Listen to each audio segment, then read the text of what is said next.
Halo teman-teman. Kami dari kelompok 6 akan mengunjungi Museum Gedung Sate. Sebelum masuk, yuk perkenalan.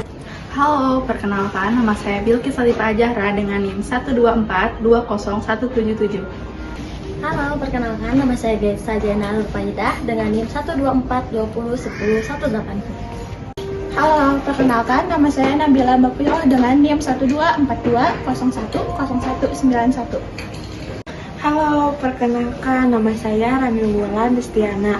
NIM saya 12420101188. Halo, perkenalkan nama saya Sidki Muhammad Kadapi dengan nomor induk mahasiswa 124201124. Halo, perkenalkan nama saya Sofyan Ansori dengan NIM 12420100006. Sekian. Hai, hari ini aku mau ke salah satu tempat ikonik yang ada di kota Bandung, yaitu Museum Gedung Sate. Nah, sebelum masuk kita harus beli tiket dulu. Dan tiket masuk ke museum ini harganya cuma 5.000 aja loh per orangnya. Museum Gedung Sate awalnya sebagai kantor Departemen Pekerja Umum dan Pengairan Pemerintah Hindia Belanda.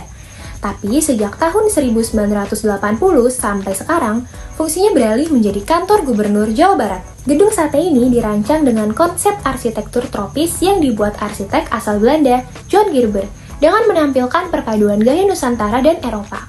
Di sini kita bisa lihat sejarah kota Bandung dan bentuk-bentuk gedung sate dari masa ke masa.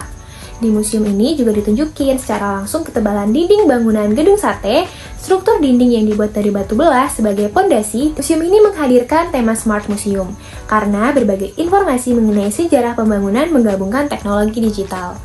Nah, ini ada miniatur gedung sate. Di sini kita juga bisa masuk ke ruang audiovisual di mana kita bisa nonton sejarah singkat mengenai Museum Gedung Sate.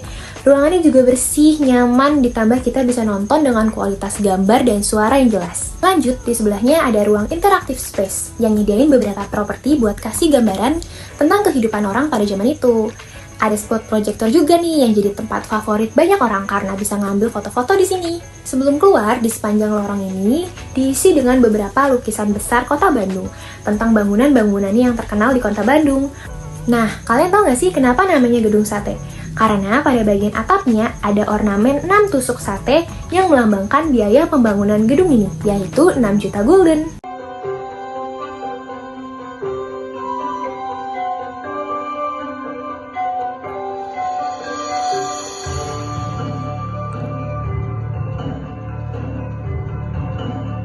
Bangunan itu akrab disebut Gedung Sate.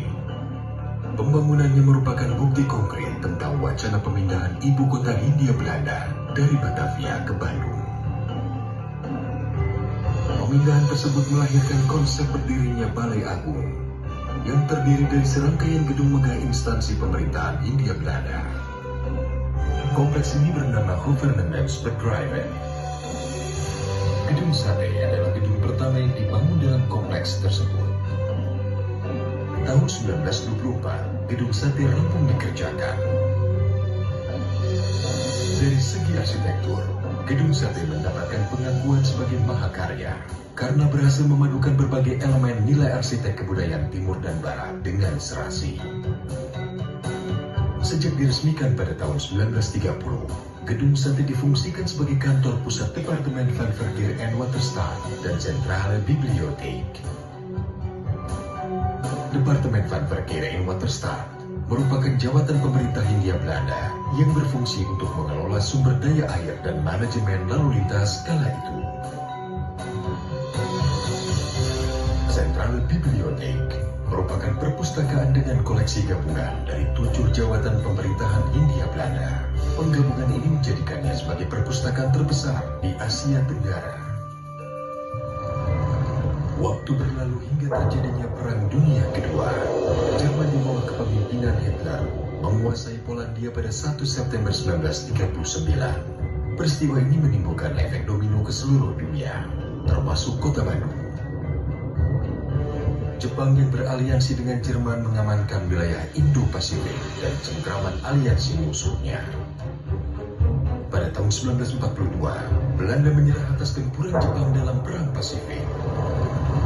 Membuat Jepang menguasai kota Bandung dan menjadikan Gedung Sate sebagai pusat pemerintahan Jawa Madura. sedangkan jawatan Departemen van Verkeer en Waterstaat dirubah menjadi Kotubu Bonsitsu, sebuah instansi milik Jepang yang berfungsi sama. Sejak itu, istilah pekerjaan umum lazim digunakan sampai sekarang.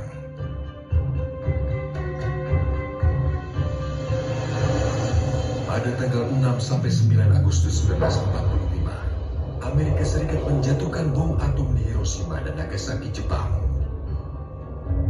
Peristiwa itu menandakan kemenangan absolut Perang Pasifik oleh Aliansi Barat.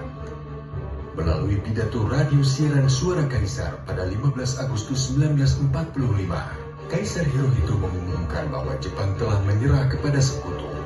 Kejadian itu menandakan penjajahan Jepang atas Indonesia berakhir. 17 Agustus 1945, Indonesia diwakilkan oleh Soekarno memproklamirkan kemerdekaannya, yang dilanjutkan esok harinya dengan penetapan Undang-Undang Dasar 1945 dan pembentukan Kabinet Pertama dan Organisasi Kenegaraan.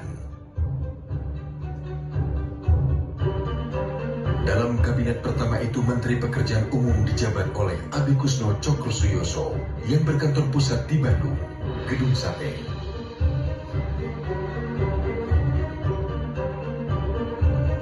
Walaupun sudah memproklamasikan kemerdekaannya, Indonesia tidak serta-merta menikmatinya secara utuh.